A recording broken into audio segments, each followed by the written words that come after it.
we could not do this episode without talking about the bitch king himself, Jesse Pinkman from Breaking Bad. Whatever, you little bitch. Have at it, bitches, because I love hot dogs. 𝗙𝗣𝗟𝗟𝗟 son of a bitch laughed in my face. I'm not your bitch to order around. Bitches are bleeding us enough already. Yeah, this is gonna help big time with that. Bitch! That's hilarious. One thing I think that we could start by talking about is the way that he says this word is so emphatic, because how he puts so much emphasis, he puts so much energy into the B part of it, like the bitch, like really strong B at the beginning, right? It's very peculiar. Yeah, I mean, he has a very special way of saying this word. It's hard to emulate. What does it mean to emulate something? To imitate, to do it like he's doing in this case.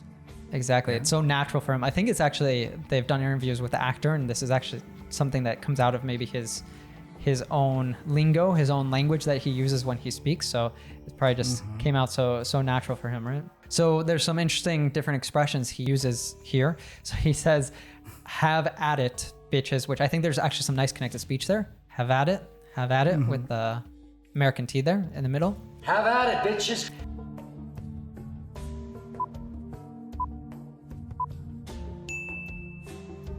Have at it, bitches. What does it mean, like have at it?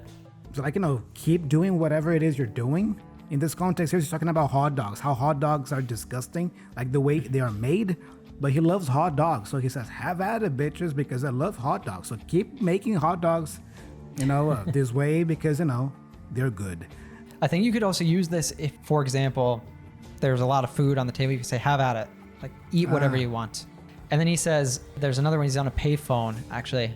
And he said, 𝗙𝗣𝗜𝗟𝗟𝗟 son of a bitch laughed in my face. 𝗙𝗣𝗟𝗟𝗟 son of a bitch laughed in my face. So what does it mean if cue ball, what does that mean? You can call a bald person that. Someone who doesn't have hair, cue ball.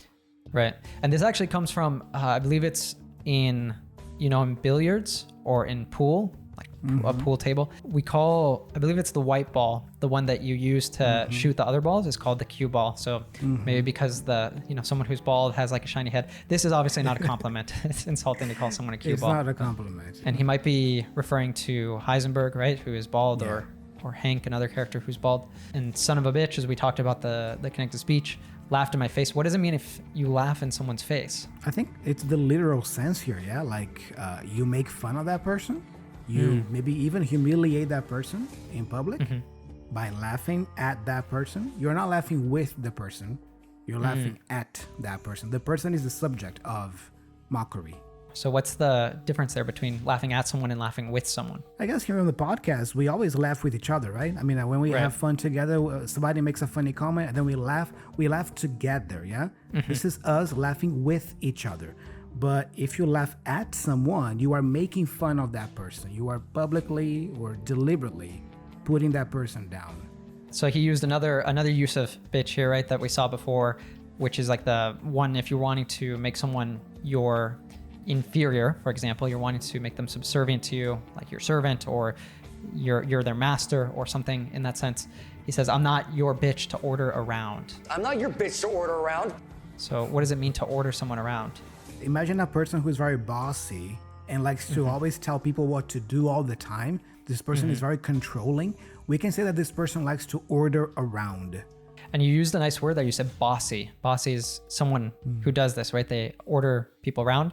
And we can also use the phrasal verb to boss around, which is, it means the same thing. Nice. And then maybe just take one more of the examples from here. So this is going to help big time with that bitch.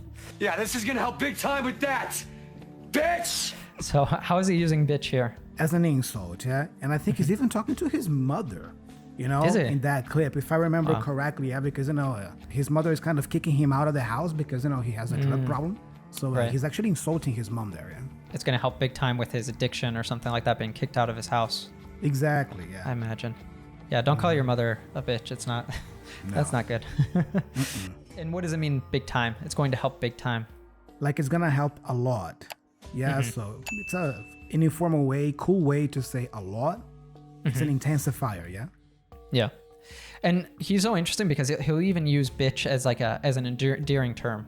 We talked earlier that you can use son of a bitch for this, and Jesse Pinkman even will use this to refer to people in a way that's supposed to be not as an insult, but as a way to refer to friends or colleagues or so on. I think he calls his friends in the show bitches. Yo, bitches. Yeah, and the tone's so important too, right? If you say like "yo bitches," like it's a friendly way of saying, but if you're calling someone like bitch, then it's like downward tone, right? It's insulting the person. Hey, so this is the end of this lesson, but if you enjoyed learning English vocabulary and pronunciation with it, you should know that this clip was just a part of an episode of the Real Life English podcast. And we release a new episode every week. So come check it out right now by clicking here on this video.